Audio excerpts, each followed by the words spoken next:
12-time Thursday Night Trivia champion, Brendan Burns. Brendan had gone through the entire season to date unbeaten. Not just unbeaten, hadn't missed a question.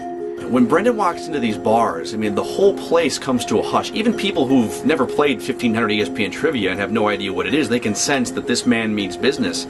But something got in his head. There was a certain change in the look in his eye. That vibe sort of went away. His winning streak and the vibe kind of came to an end on the same night. He heard a question, he cut it off, which is something Brendan does. It's one of his ways, I think, of sending the message to the other team that they simply aren't going to have any chance. It's not even worth trying. The last game in Tennessee Oilers history was against the Vikings on December 26th, 1998. Name one of the 11 players who started for the Vikings.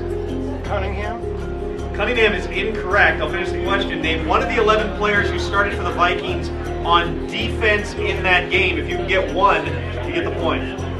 John Randall is correct. 1 point to the Jermichaels. He gets inside their heads, but the problem was he didn't hear the end of the question. I didn't want to know starters on the final game of the 1998 season for the Vikings on offense. I wanted to hear starters for the final game of the 1998 Vikings on defense. He guessed Randall Cunningham. Incorrect. All of a sudden, the door was open for the Jermichaels. Green Bay is correct. 2-0 for the Jermichaels. It's almost like in Rocky IV, when the Russian, this unbeatable Russian, is backed up into a corner in the second round and Rocky hits him in the left eye, cuts him.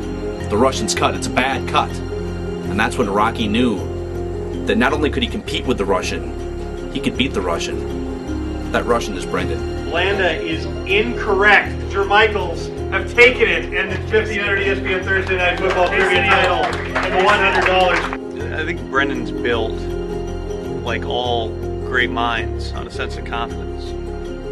But you can shake that confidence by getting a point from him. You can see the sweat begin to come down. Brendan is the greatest trivia player that may have ever lived, but he is beatable.